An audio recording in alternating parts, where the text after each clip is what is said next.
அன்பு சகோதரர் அண்ணாமலை அவர்களுக்கு வணக்கம். நேற்றைய தினம் பாரதிய ஜனதா கட்சியிலிருந்து நீங்கள் விலகி ஒரு புதிய கட்சி துவங்குவதாக சோசியல் மீடியால பேசியிருக்கிறீங்க. பாரதிய ஜனதா கட்சியிலிருந்து ஒருவர் விலகி வேறொரு கட்சிக்கு போகிறார் என்றால் இது புதுசா நடக்கல, பல காலங்களில் நடந்திருக்கு. ஏன் நீங்கள் தலைவராக இருக்கும் பொழுது கூட உங்களுடைய தலைமையின் மீது அதிருப்தி கொண்டு பல பேர் இந்த கட்சியை விட்டு விலகி இருக்கிறார். அது மாதிரி நீங்க போகும் பொழுதும் வாழ்த்துக்கள் சொல்லலாம் என்று நினைத்தால் வன்மத்தோடு நீங்கள் பேசிய வார்த்தைகள் இன்னும் எங்களுடைய நெஞ்சில் புண்ணாக தைக்கிறது. பாரதிய ஜனதா கட்சி என்பது இந்துத்துவா என்கிற ஒரு உயரிய சித்தாந்தத்தை அடிப்படையாக கொண்ட கட்சி. சனாதன தர்மம் என்கிற நம்முடைய பண்பாட்டை, கலாச்சாரத்தை காலம் காலமாக நாம் பின்பற்றி வரக்கூடிய வாழ்வியல் நெறிமுறையை இந்த தேசம் முழுக்க கொண்டு செல்ல வேண்டும், மக்களை பண்படுத்த வேண்டும் என்று சொல்லுகிற ஒரு கட்சி. இதெல்லாம் உங்களுக்கு புதுசா பாடம் எடுக்க தேவையில்லை. நீங்களே நிறைய பாடம் எடுத்திருக்கிறீர்கள், நிறைய பேசியிருக்கிறீர்கள். ஆனா இந்த கட்சியிலிருந்து போனவர்கள் எல்லாம் கட்சியினுடைய நிர்வாகம் சரியில்லை அல்லது என்னை சரியாக கவனிக்கவில்லைன்னு போயிருப்பாங்க. நீங்கள் வன்மத்தோடு என்ன பேசி இருக்கிறீர்கள் என்றால், அதிமுக எப்படியோ, தாவேகா எப்படியோ, திமுக எப்படியோ அப்படித்தான் நாங்கள் பாஜகவை பார்ப்போம் என்று சொல்லியிருக்கிறீர்கள். இப்ப இவ்வளவு காலம் நீங்க எந்த சித்தாந்தத்திற்காக பேசினீர்களோ, எந்த கொள்கை கோட்பாடுகளுக்காக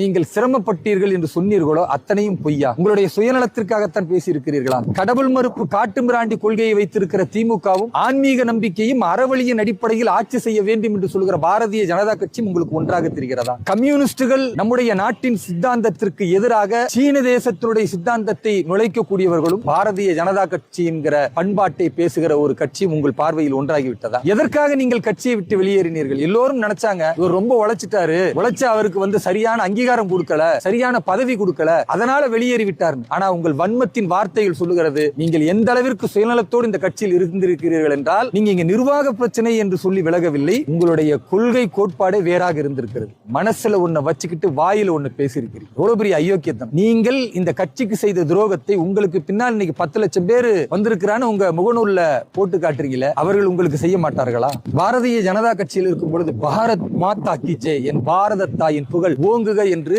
உற்சாக குரல் உங்களிடத்திலிருந்து வந்துச்சு. நீங்க இப்ப புதுசா ஒரு கட்சி ஆரம்பிக்க போறீங்களே, பாரத தாயின் புகழை நீங்கள் பேச போகிறீர்களா? நிச்சயமாக கிடையாது. ஏனென்றால் நீங்கள் பாஜகவை எதிர்க்க துணிந்து விட்டவர்கள். பாரத தாயை எவ்வாறு போற்றுவீர்கள்? அதே போன்று சனாதன தர்மத்திற்காக நீங்கள் குரல் கொடுத்தீர்கள். இனிமேல் நீங்கள் சனாதன தர்மத்தை பேச போகிறீர்களா? நிச்சயமாக கிடையாது. வாக்கு வங்கி அரசியலுக்காக தர்மத்தின் அடிப்படையில் இல்லாமல் நீங்கள் அதர்மத்தின் பக்கம் போக போகிறீர்கள். இந்துத்துவா என்கிற உயரிய சிந்தனை, நம் பண்பாட்டை, கலாச்சாரத்தை பாதுகாப்பதற்காக கடந்த காலங்களில் குரல் எழுப்பினீர்களே, இனிமேல் அதை பற்றி நீங்கள் பேச போகிறீர்களா? நிச்சயமாக பேச மாட்டீர்கள். ஏனென்றால் சிறுபான்மை வாக்கு கிடைக்காது என்ற அதிமுக திமுகவுடைய அதே கொள்கையை தான் நீங்களும் அடிப்படையாக பின்பற்ற போகிறீர்கள். உங்களிடத்தில் எந்த மாற்றமும் கிடையாது. ஆனால் நீங்கள் நம்மிடத்தில் மாற்றம் வர வேண்டும், பிறகு மக்களிடத்தில் மாற்றத்தை ஏற்படுத்தலாம் என்று நினைக்கிறீர்கள். நீங்களே ஒரு துரோகத்தின் அடையாளமாகத்தானே திகழ்கிறீர்கள். திரும்ப திரும்ப நீங்கள் என்ன சொல்வீர்கள்? நான் நரேந்திர மோடி அவர்களுக்காகத்தான் இந்த கட்சிக்கு வந்தேன் அப்படின்னு சொன்னீங்களே. இன்றைக்கு பாரத பிரதமர் நரேந்திர மோடி அவர்களுடைய முன்னேற்றமான திட்டங்கள்ல எதை நீங்கள் குறை கண்டீர்கள்? எந்த விஷயத்தில் உங்களுக்கு கருத்து வேறுபாடு வந்து விட்டது? எதையாவது நீங்கள் பேசுகிறீர்களா? பாரதிய ஜனதா கட்சியிலிருந்து நீங்க விலகுறீங்க.